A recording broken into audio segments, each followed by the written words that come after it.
Commerce 12th class account chapter number 7 dissolution of partnership और question number 10। Question number 10। सबसे पहले मैं बात ये कहूँगा कि क्वेश्चन नंबर 10 हो या क्वेश्चन नंबर कोई भी हो, भाई टाइम लगेगा। आप यदि चाहें कि ये 10 मिनट का, 15 मिनट का, 20 मिनट का मतलब कि हो क्यों रहा है, तो ये आपके लिए ये वीडियो नहीं है। ये देखिए, ये टिकटॉक वीडियो नहीं है कि जो मतलब कि चंद मिनटों में आपको ये सारा मतलब कि प्रॉब्लम और सब मतलब क्वेश्चन बता करके, क्वेश्चन समझा करके, क्वेश्चन सॉल्व करके मैं दे दूँ। दूसरी बात कि ये मदारी का कोई खेल नहीं है कि जो चंद मिनटों में बस आपकी नज़र और आपकी पलक पलटते ही पेज में मतलब पूरे फूल से भर जाते हैं और पूरे मतलब कि सदा हो जाते हैं। और मैं कोई फ़कीर, मैं कोई साधु, कोई मैं बाबा नहीं हूँ कि जो बस आपको सिर्फ एक गिलास पानी लेकर के आओ, उसमें मतलब कि अपना भभूति मिलाए और बोले कि जी स्वाहा और एक क्वेश्चन नंबर 10 ख़त्म। तो ऐसे भी होने वाला नहीं है। सबसे पहले मैं ये कहूँगा कि जो इसमें टाइम लगेगा भाई, बिना टाइम का एक मतलब कि नहीं हो पाएगा, ठीक है। और ये वीडियो उन लोगों के लिए है जो जानना चाहते हैं, जो बढ़ना चाहते हैं, जो समझना चाहते हैं। और हर एक एक पॉइंट पे बात यदि करूं तो उस पर तो भाई टाइम लगेगा ही। और यदि मैं सिर्फ मतलब कि इधर से उठाऊं और उधर को मतलब कि पलट दूं, दिखा दूं, तो ये तो मतलब कि ना आप भी समझ पाएंगे, ना आपको मतलब कि बिल्कुल बाउंस मारेगा। तो उससे अच्छा है कि जो मतलब कि नहीं हमको बताना उचित लगेगा। और ये भी अच्छा होगा कि आप यदि नहीं देखें तो अच्छा होगा। वही लोग देखें जो मतलब कि पूरा फुल वीडियो देखना चाहते हैं और पूरा पढ़ना चाहते हैं और पूरा समझना चाहते हैं, तो देखें। अन्यथा समझ रखे हैं तो बस आप इसे छोड़ ही दे तो क्या है, अच्छा है। देखिए क्वेश्चन नंबर 10। क्वेश्चन नंबर 10 बोल रहा है X Y and Z where a partners sharing a profit and loss in the ratio of 1/2, 3/8, 1/8 respectively. On 31st December 2016, they agreed to dissolve their partnership firm when their position was as follow. बोल रहा है एक firm है, उस firm में x, Y और Z तीन लोग मिलकर के क्या करते हैं, काम करते हैं। और इस फर्म में जो भी प्रॉफिट होता है उस प्रॉफिट को 1/2, 3/8 और 1/8 के रेशियो में क्या करते हैं, डिवाइड कर लेते हैं। एक्चुअल रेशियो क्या होगा, तो हम देखते हैं कि सबसे पहले जो ऊपर वाले को अंश बोलते हैं, नीचे वाले को हर। तो हर में सबसे ज़्यादा अंक कौन सा है, तो 8 है। तो इस 8 से क्या करते हैं, एक 8 को उठाते हैं और क्या करते हैं, मल्टीप्लाई कर देते हैं, ठीक है। यही मेरा रेशियो निकालने का तरीका है। तो यहाँ क्या करेंगे, मल्टीप्लाई करके इससे क्या करेंगे, डिवाइड करेंगे। तो कितना होता है, 4 दूना 8, 8 एकम 8 और 8 एकम 8 कट गया। आप क्या करेंगे, इस एक में और 4 में मतलब मल्टीप्लाई करें, कितना होगा 4, और फिर 3 और 1 में मल्टीप्लाई करें, कितना होगा 3, और 1 में मल्टीप्लाई करें, कितना होगा 1। यानी कि वास्तविकता जो मतलब कि रेशियो है वो 4, 3, 1 के रेशियो में क्या करते थे, प्रॉफिट या लॉस को डिवाइड करते थे। और अब क्या करें, इफ पार्टनरों ने एग्रीड किया, एग्रीड मतलब कि सलाह लिया और डिसीजन लिया कि जो इस फर्म को क्या करते हैं, डिसॉल्व। डिसॉल्व का मतलब होता है समापन करना, बंद करना, ख़त्म करना, ठीक है। उस दिन जिस दिन मतलब कि एग्री हो रहा है, उस दिन मतलब कि फर्म का पोजीशन क्या है, तो उस दिन फर्म का पोजीशन जो है इस प्रकार जो है ये बैलेंस शीट आपको दर्शा रहा है, ठीक है। ये बैलेंस शीट आपको दर्शा रहा है। तो सबसे पहले इसमें दे क्या रखा है, एसेट साइड की बात करें तो एसेट साइड में दे रखा है फ्री होल्ड प्रॉपर्टी, मशीनरी और डेप्टर्स। डेप्टर्स बोले या बुक डेप्टर्स बोले, बात एक ही है। उसके बाद से डेप्टर्स में से क्या है, बैड डेप्ट रिजर्व भी है 1,000 रुपये, यानी 16,000 रुपये लोग देने वाले थे और 16,000 में से मतलब कि 1,000 रुपये नहीं दे रहे हैं, यानी कि 15,000 रुपये एक्चुअल हमको मिल रहा है। स्टॉक मतलब गोडाउन में मेरे माल कितने का पड़ा है, 13,000 रुपये का है। उसके बाद से कैश बैलेंस है मेरे पास अभी फ़िलहाल कितना रुपया, मात्र 2,000 रुपया।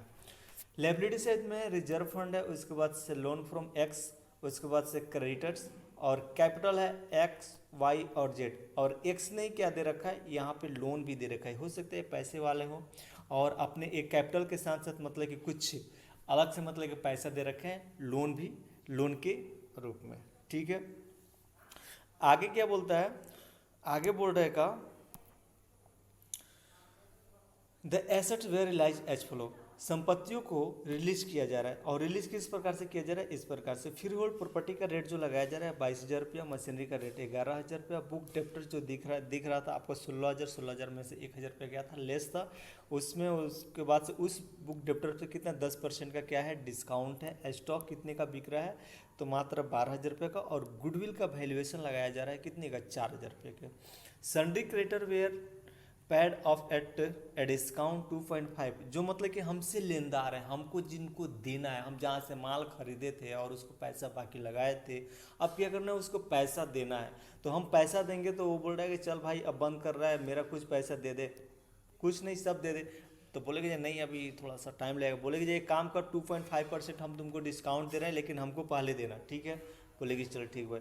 एक्सपेंसेज एंड रियलाइजेशन, जैसे कि मान लो कि जो हमने स्टेशन बंद करते वक्त स्टेशनरी का कुछ सामान हो, बुक वगैरह, कलम पेन वगैरह यदि खरीदे हो, या मतलब कोई मीटिंग वगैरह खरीद की हो, या कोई मतलब पैसा वसूलते वक्त ट्रैवलिंग एक्सपेंसेज हो, तो सारे मतलब कि वसूलते वक्त, वसूली करते वक्त जो जो जहाँ जहाँ पैसा खर्चा हुआ है उसको हम बोलेंगे रियलाइजेशन एक्सपेंसेज। उसके बाद से रेंट पे क्या है, 300 रुपये के पहले से ये बाकी है। लास्ट में बोलता है का एक क्वेश्चन, प्रिपेयर्ड ए रियलाइजेशन अकाउंट, बोल रहा है कि प्रिपेयर ए रियलाइजेशन अकाउंट सिर्फ आपको बनाना है। देखिए दुनिया के सबसे मतलब कि आसान खातों में से एक है रियलाइजेशन अकाउंट, सबसे अलग करके ये है रियलाइजेशन अकाउंट।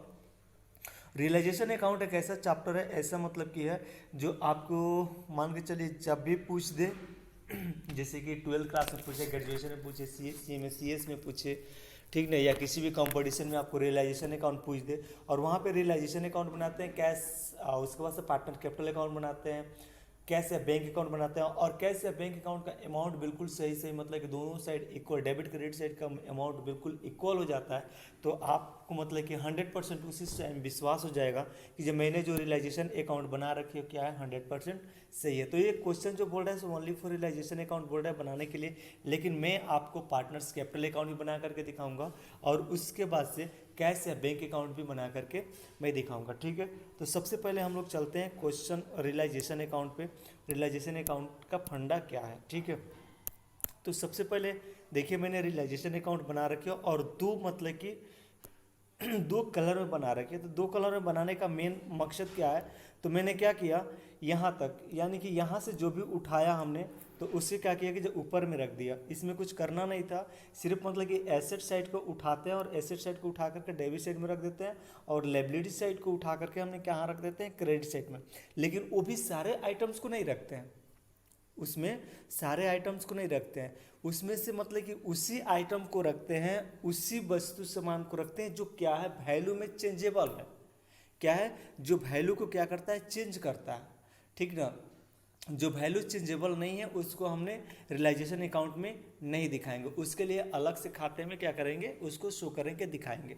जैसे कि हम यहाँ पे देख रहे हैं फ्री होल्ड प्रॉपर्टी, इसका मतलब कि रेट कम भी हो सकता है, ज़्यादा भी हो सकता है। मशीन आपके पास मतलब कि रेट ज़्यादा भी हो सकता है, कम। जैसे कि मान लो कि आपने किसी भी प्रकार की मशीन खरीदी हो, 5 लाख रुपये खरीदी हो, 20,000 के जितना का भी खरीदो, जैसे कि मान लो कि जी हाँ 12,000 रुपये के खरीदे हैं, तो 12,000 रुपये की मशीन मतलब कम भी हो सकता है और ज़्यादा भी हो सकता है, जो कुछ भी है। तो हमारे ख्याल से मशीन जितने भी सारे मतलब फिक्स, जैसे कि मान के चलो जितने भी सारे मशीन होती है उसका रेट मतलब कि ज़्यादा ना होकर के कम ही में होता है, क्योंकि उस पर डिप्रिसिएशन करता है, और डिप्रिसिएशन कटेगा रेट उसका ऑलरेडी क्या हो जाएगा, कम हो ही जाएगा। और बुक डेप्टर जो इसमें क्या है, हो सकता है कि जो डेप्टर जो आपका जो है विश्वासी है, हो सकता है आपको पूरा पैसा भी दे दे, कम भी दे दे, इसलिए क्या है, चेंजेबल वैल्यू है, इसलिए इसको हम भी रियलाइजेशन अकाउंट में दिखाएंगे, ठीक है। स्टॉक है स्टॉक को क्या करेंगे, जब बिक्री करेंगे तो चल भाई अब रहा बात कि माल को रख करके गोडाउन में थोड़ी चलाएंगे, जो भी रेट मिल रहा है रेट में भाई चल चाहे कम मिले या ज़्यादा मिले उसको बेच दे, ठीक है। लेकिन हम कैश को हम क्या करेंगे, रियलाइजेशन अकाउंट में नहीं दिखाएंगे। कैश के रियलाइजेशन अकाउंट में क्यों नहीं दिखाएंगे, ताकि ये चेंजेबल नहीं है, इसका वैल्यू चेंज नहीं होता है। ये जो मतलब कि एक सेक्शन है 43, मतलब कि आपको इनकम टैक्स एक्ट में आपको एक मिलेगा, ये एक्ट का नाम है 43A3 के नाम से है, ठीक ना सेक्शन, उसमें आपको पूरा डिटेल्स में आपको ये मिल जाएगा। ये बोलता है कि इसका वैल्यू क्या होता है, चेंज नहीं होता है। कैसे नहीं चेंज होता है, देखिए मेरे पास जो है 100 रुपये का नोट है, क्या 100 रुपये का नोट कल के डेट में मतलब क्या 80 रुपये हो जाएगा, 90 रुपये हो जाएगा, या 110 रुपये हो जाएंगे, कुछ होगा नहीं होगा। यदि मेरे पास 2000 रुपये का नोट है तो आज भी ये 2000 रुपये का नोट है, कल भी रहेगा और परसों भी, 5 साल के बाद भी क्या रहेगा, 2000 का नोट भी 2000 का रहेगा। इसलिए इसको हम कैश को क्या करेंगे, कैश को रियलाइजेशन अकाउंट में नहीं देंगे, इसलिए नहीं दिखाएंगे ताकि ये जो है वैल्यू में परिवर्तन नहीं होता है, दाम में परिवर्तन नहीं होता है। ठीक है, ये 2000 का है तो 2000 अब भी रहेगा, कल भी रहेगा, परसों भी रहेगा। ये है रिजर्व फंड। रिजर्व फंड जो है इसका वैल्यू जो है इस ये मतलब कि रिजर्व फंड मतलब एक कैश का दूसरा रूप है। ठीक ना, इसको कैश, ये रिजर्व फंड भी है, ये भी मतलब कि क्या है, कैश का एक दूसरा रूप मतलब कि दे रखा है। कैश जो क्या मतलब कि जब मेरे पास है तो अभी मार्केटिंग उसको मतलब किसी भी प्रकार से कर सकते हैं। जैसे मान के चलो कोई सामान खरीदना है, किसी को लेना देना हो, अभी मेरे पास है, कहीं भी मतलब खर्चा हो सकता है।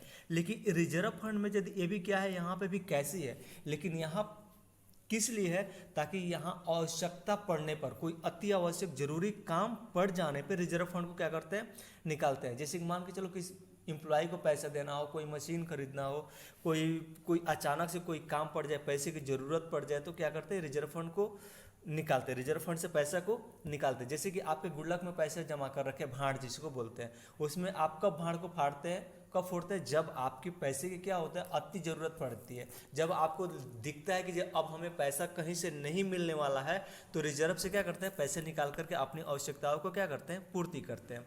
यहाँ जो है लोन है, लोन किसका है, किसी का कंपनी का होता तो उसे रिक्वेस्ट करके कम मतलब कि दे सकते हैं। लेकिन ये क्या है, लोन फ्रॉम एक्स है, यहाँ पे मतलब कि इस भी चेंजेबल नहीं होगा। लेकिन यहाँ क्रेडिटर है, क्रेडिटर में आपको क्वेश्चन है क्या बोल रखा है, यहाँ पे चेंजेबल है, बोल रहा है कि भाई 8000 का जो मेरा जो क्रेडिटर है उस पर 2.5% क्या कर दे, 2.5% उन्होंने खुद को डिस्काउंट दे रखा है। ठीक है, और कैपिटल जो है एक्स और वाई और जेड का दिया हुआ है। अब देखिए इससे हम बनाए हैं रियलाइजेशन अकाउंट। ठीक है, तो हमने क्या किया कि ये देखिए सबसे पहले इसको उठाया,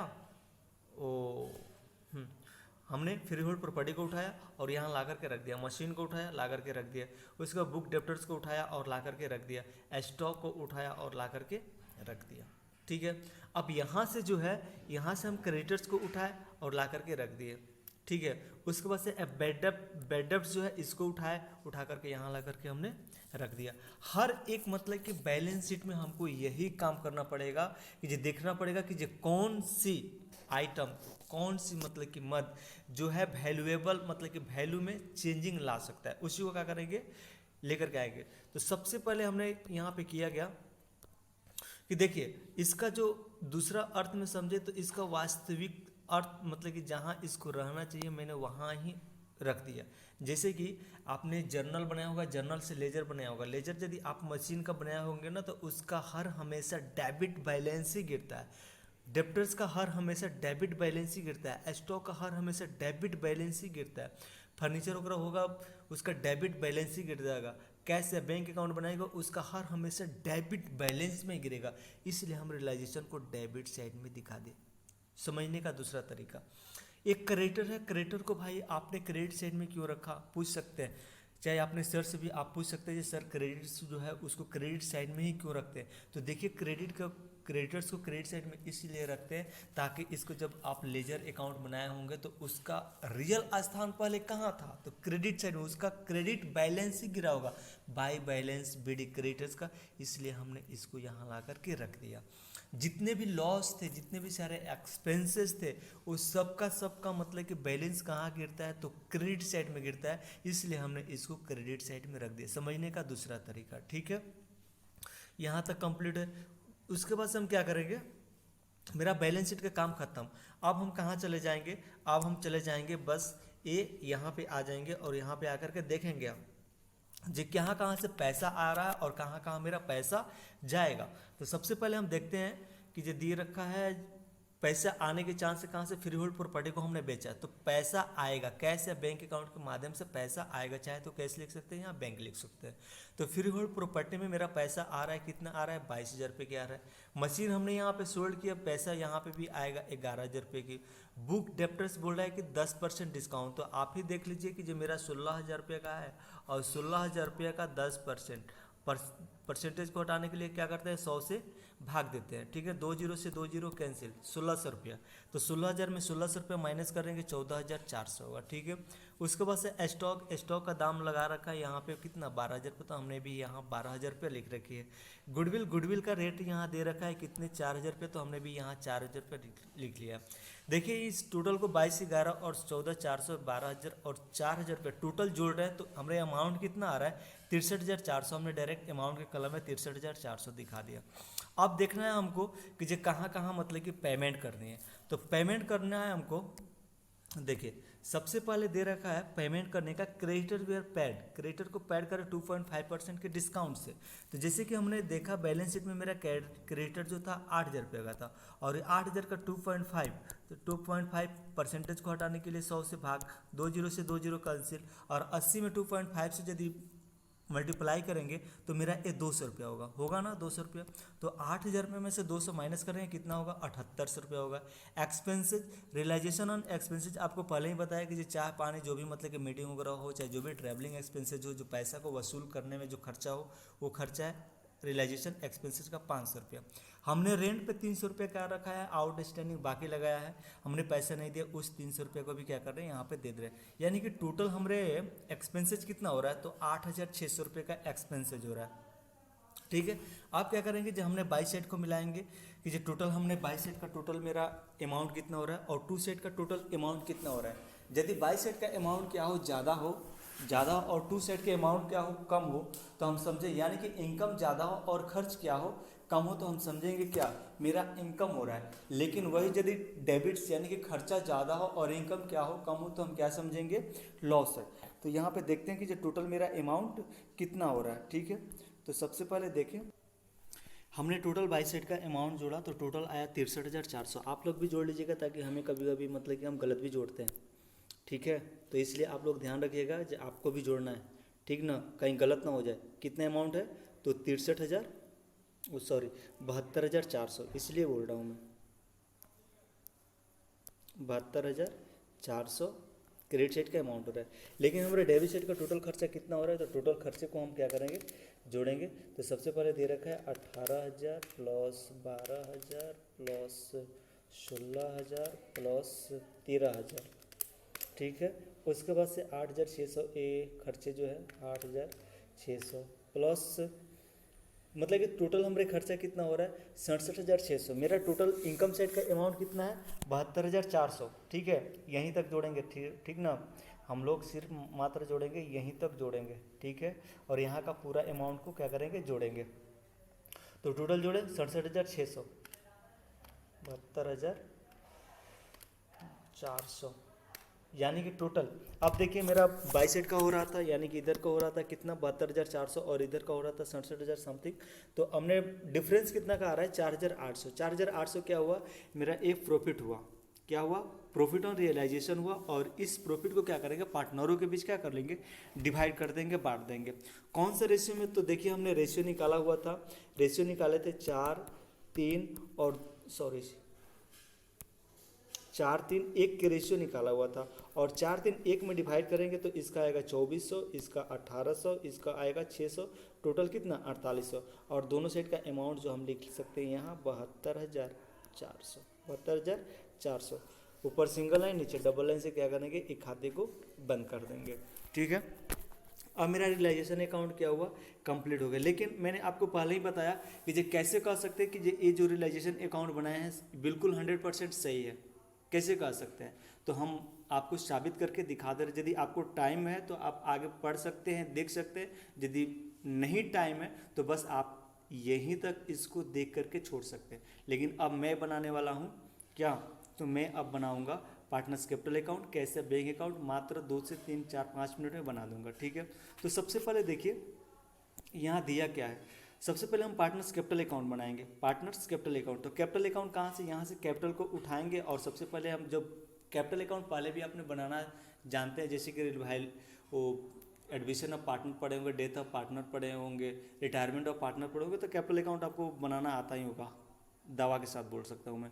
ठीक है, तो यहाँ कैपिटल दिया हुआ है किसका, XYZ का, 20,000, 15,000, 10,000। ठीक है, उसके बाद से रिजर्व फंड, मैंने बोला ना रिजर्व फंड को मतलब कि इसको रियलाइजेशन अकाउंट में नहीं दिखाया भाई, कहाँ दिखाएंगे, तो ये मेरा कैश है, प्रॉफिट है एक प्रकार से। तो इस प्रॉफिट को हम क्या करेंगे, पार्टनर्स कैपिटल अकाउंट में डिवाइड कर देंगे। 4,000 रुपये को 4-3-1 के रेशियो में डिवाइड किया, 2,000, 1,500 और 500 रुपया आया।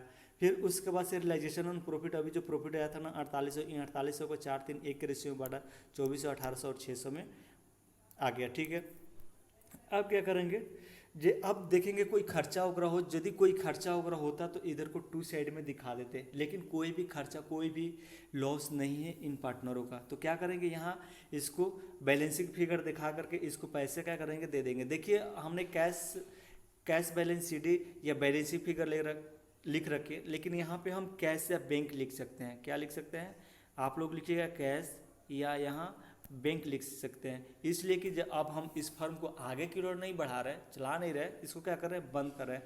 जब बंद कर रहे हैं तो इसलिए अब हम कैश या बैंक मतलब कि पार्टनर पैसा लेंगे और लेकर के जाएंगे। तो इसका आ रहा है कितना कितना, तो देखिए यहाँ पे लिख सकते हैं अमाउंट 24,400, ठीक है, यहाँ पे लिख सकते हैं 24,400, फिर लिख सकते हैं 18,300 और 11,100। देखिए यहाँ 10 क्या है, छूटा हुआ है, 11,000 लिख सकते हैं यहाँ पे भी, फिर यहाँ पे भी लिख सकते हैं आप 24,400, यहाँ लिख सकते हैं 18,300 और यहाँ लिख सकते हैं कितना, 11,100। आपका पार्टनर्स कैपिटल अकाउंट कंप्लीट।